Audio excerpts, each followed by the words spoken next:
Okay, everyone, I'm back with Ditte Lysgaard. We're going to do rapid fire, where this is the fun part where we get to get a little bit more personal. We had a great podcast session with her talking about the circular economy and a bunch of the things she's doing in the design perspective. Fascinating material. So with that, Ditte, these are more personal questions just so the audience gets to know you better.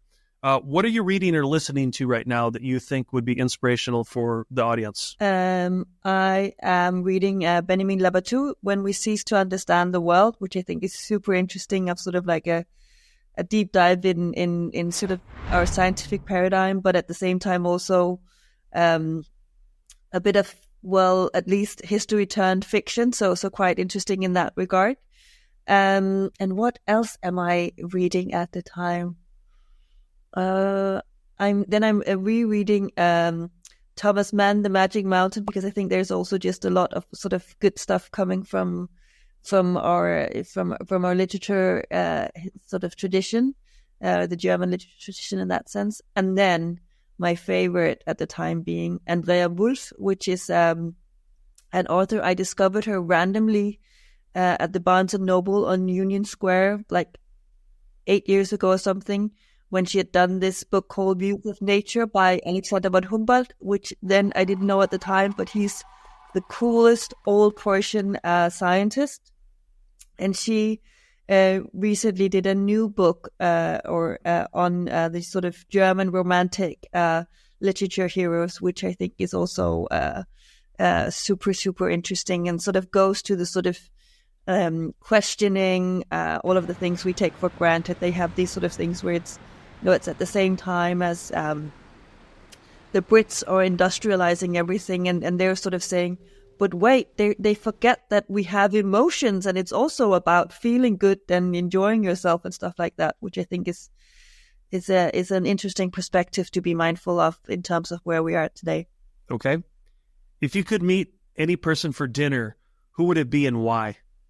Oh, that would be Alexander von Humboldt, the Prussian aristocrat who just, went, he sort of took everything and just said, wait, I'm going out to explore the world. He was really the one who understood how connected the world really is, inspired American presidents to understand that, we should do all of the natural parks to, when he came back, his inspiration for Darwin going on the Beagle, for Goethe with all of his poetry. And when he came back, he was really a sort of this climate science superstar who, when his boat came in, people were literally just waving, and sort of like he was truly the superstar of that time, and just seemed like an incredibly inspirational human being. Okay. All right. So what occupation, other than going into the design, of course, would you have liked to have tried, or were you destined for? In other words, was there another calling for Ditte? Ooh, that's a good question. I would love to be like, I could have been like, something that did like, created, a wood carpenter or something like with my hands, but I'm really, really terrible at it. So that would have been super, super not useful. Like I would have never made anything out of it, but I would have kind of loved that. There's something in that I would have loved to do that, but it wasn't really in the cards. Okay, it's kind of like two questions. One is, if you're a good cook, what are you really good at cooking? Otherwise, if you're not, what's your favorite going out to eat type thing? Like what meal just draws you out? Yeah, I don't think I'm a great cook, but I do like to cook.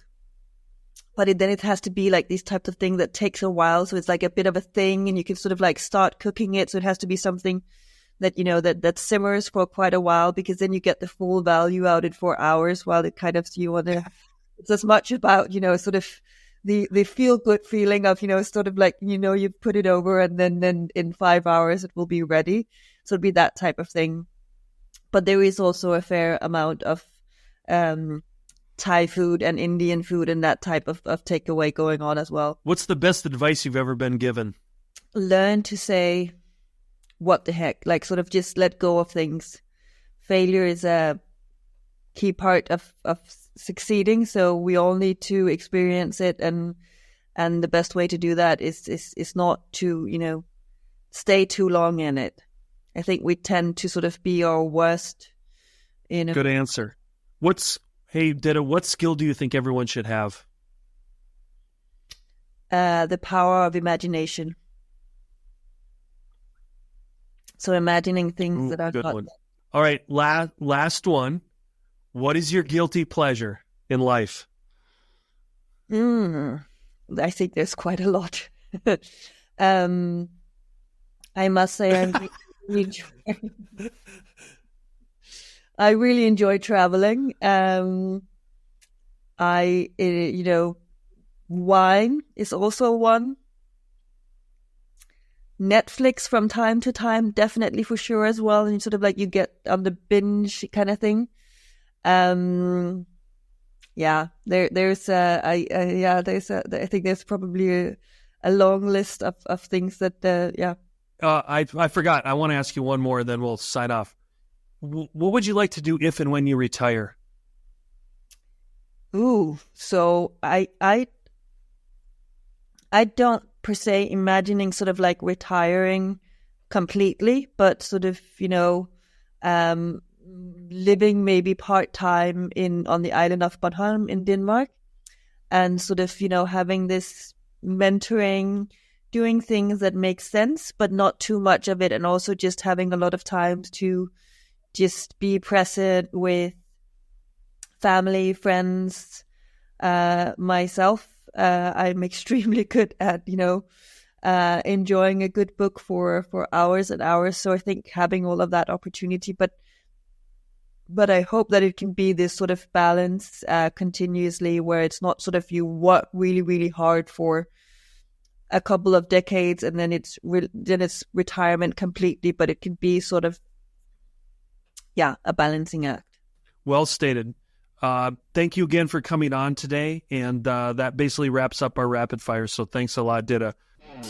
You've been listening to the Mac and Bleu Show, brought to you by Blue Wave General Contracting. Be sure to subscribe to the Mac and Bleu podcast on your favorite podcast platform. Follow JJ Levenske on LinkedIn and Instagram. Tune in every Monday